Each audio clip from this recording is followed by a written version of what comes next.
সনের 16ই ডিসেম্বর বাংলাদেশ সময় 4:31 হানাদার পাকিস্তানি বাহিনী তৎকালীন বাংলাদেশের মুক্তিযুদ্ধে মুক্তিবাহিনী এবং ভারতীয় বাহিনী অর্থাৎ যৌথ বাহিনীর কাছে আত্মসমর্পণ করেছিল। বাংলাদেশ সময় 4:31 নিয়াজির নেতৃত্বে সেই দস্যুরা সরওয়ার্দী উদ্যানে আত্মসমর্পণ করার কারণে বাংলাদেশের জাগরণ মঞ্চ, গণজাগরণ মঞ্চ এই 43 বছরের আজকের 16ই ডিসেম্বরে সারা পৃথিবীব্যাপী 4:31 জাতীয় সঙ্গীত গাওয়ার প্রোগ্রাম সিদ্ধান্ত ঘোষণা করে।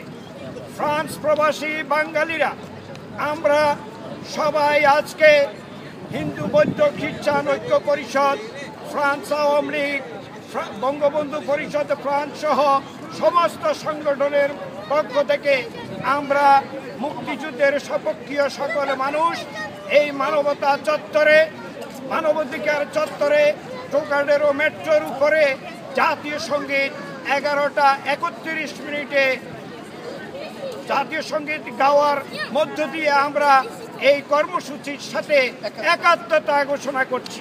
জয় বাংলা।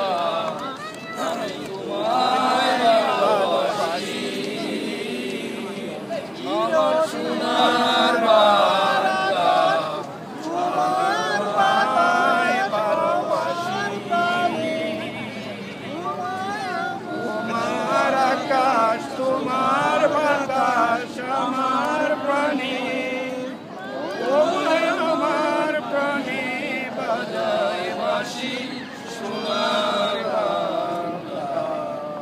আমি তোমায় ভালোবাসি আমার সোনার বাংলা, আমি তোমায় ভালোবাসি। জয় বাংলা।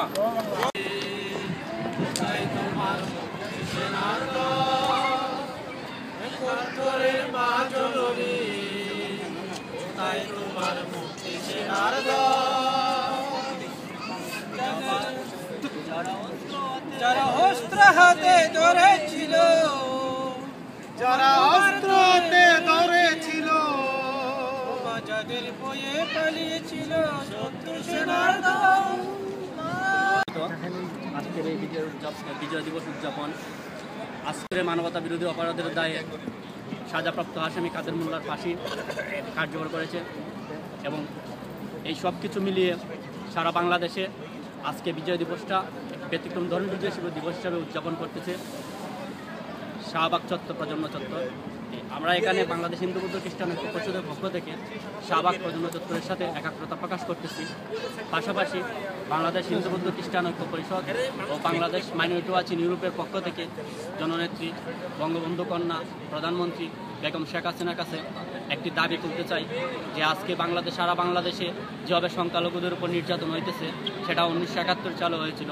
1971 সালের পর থেকে এখন পর্যন্ত বাংলাদেশের সংখ্যালঘু নির্যাতন বন্ধ হয়নি, বরঞ্চ প্রতিনিয়ত বেড়ে যাচ্ছে, কমতেছে সংখ্যালঘুর পরিমাণ। এর মূল কারণ কি? এই মূল কারণটা উদ্ঘাটন করবেন প্রধানমন্ত্রী শেখ হাসিনা। আমাদের মনে হয় এর মূল কারণ দুইটি। একটি হচ্ছে সরাসরি এরশাদ সরকারের পর থেকে যেভাবে নির্যাতন হইতেছে এর একমাত্র কারণ রাষ্ট্রধর্ম ইসলাম।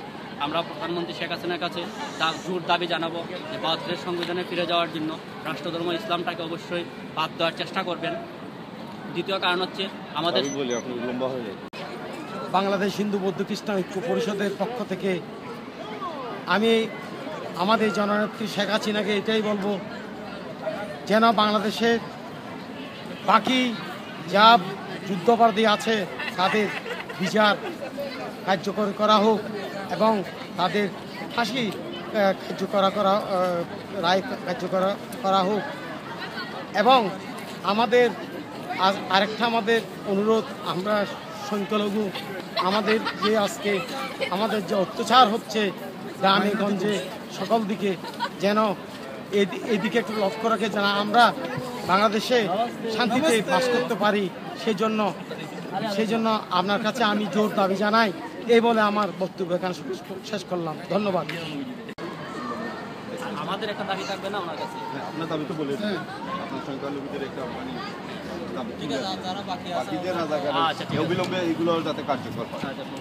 বড় বড়গুলো তো রয়ে গেল, আবার প্রথম থেকে বলবো না? না ওইটুকুই বলে।